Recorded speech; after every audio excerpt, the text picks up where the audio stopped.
Oh, of course this was going to be the one I talk about next. I mean, I guess I did mention him as a possibility, but come on.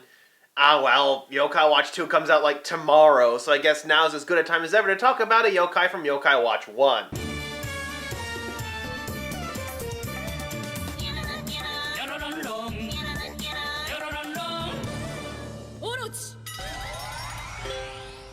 So in the game, Venoct is an S-rank slippery tribe yokai who has a relevant role in the story, being one of the few yokai who you can befriend without a battle. His motivations in the story are deliberately opaque, something that ties into his Japanese name, Orochi. Now, the name Orochi means giant serpent, which might bring to mind the legendary Yamata no Orochi, a gigantic 8-headed snake who did battle with Susanoo, one of Izanagi's children. That would tie into his English name Venoct, with oct meaning 8. However, this is thrown into doubt when it turns out there actually is a yokai based on the Yamata no Orochi, the legendary yokai Yamatan, or Slurpent in America.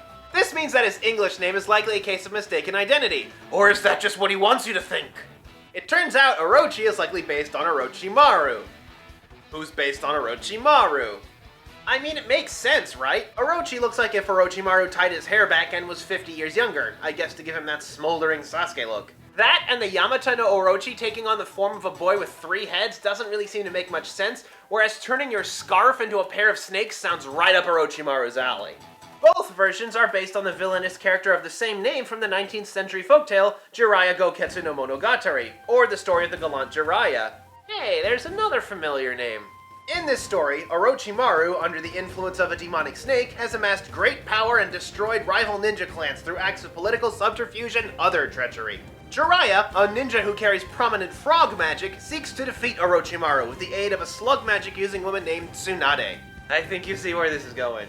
However, while Tsunade's slug magic proves effective against Orochimaru's snake magic, Jiraiya isn't so lucky and gets badly poisoned, forcing him and Tsunade to retreat. As Jiraiya recovers from his wounds, the two know that they will need to find another way to defeat Orochimaru, and thus the quest for the legendary wave-cutting sword Namikirimaru begins. So yeah, it turns out some of your favorite Naruto characters are just the Cliff Notes version of an old Japanese epic. Orochimaru is a name synonymous with treachery, the sort of sociopath who will do anything needed to achieve their goals. While Orochimaru has appeared many times, most of them have been eclipsed by his legendary rendition in Naruto. The story of Jiraiya itself, however, has been adapted into several plays and movies, including the 1966 tokusatsu adaptation dubbed under the English name The Magic Serpent, where his name is mispronounced. Aside from Orochimaru, the name Orochi has actually appeared in a lot of games that were brought over from Japan, so it kind of makes me wonder why they felt the need to change his name at all. As for Venoct, well, in the game he appears several times to help the player for seemingly no reason, making it crystal clear that he carries an ulterior motive, which makes him difficult to trust. So what is his motivation? What are this yokai's sinister plans? Does Yokai Watch ever capitalize on this setup? Not really, no. And that's because he became popular. While Naruto's Orochimaru was a sort of love-to-hate-him arch-villain character, Venoct has more of a troubled bad boy persona mixed with that Sasuke smolder. Considering that the first game also had the super edgy Shadow Venoct, I'm pretty sure this is what Level 5 had in mind when they created him. They later created a Hikari Orochi, which is the only version of the metal I have of him.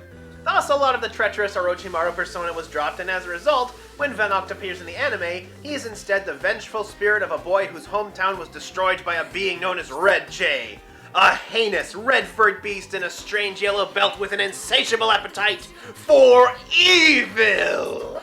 He later becomes one of the 2 handsome yokai along with Kyuubi, despite the fact that there are 2 yokai that are literally the incarnations of handsomeness. Go figure. As for the other characters in the story, well, Total Dude is probably the closest we're gonna get to Jiraiya, and I don't think they have a Tsunade one yet, but seeing as she's a fairly popular character in pop culture, I imagine it's only a matter of time. So that's a look at one of the more popular yokai, who has an origin story I bet some of you didn't expect. Anyway, Yokai Watch 2 is almost out, and I figure for the next episode I should probably do a yokai from Yokai Watch 2. And I think I know exactly who.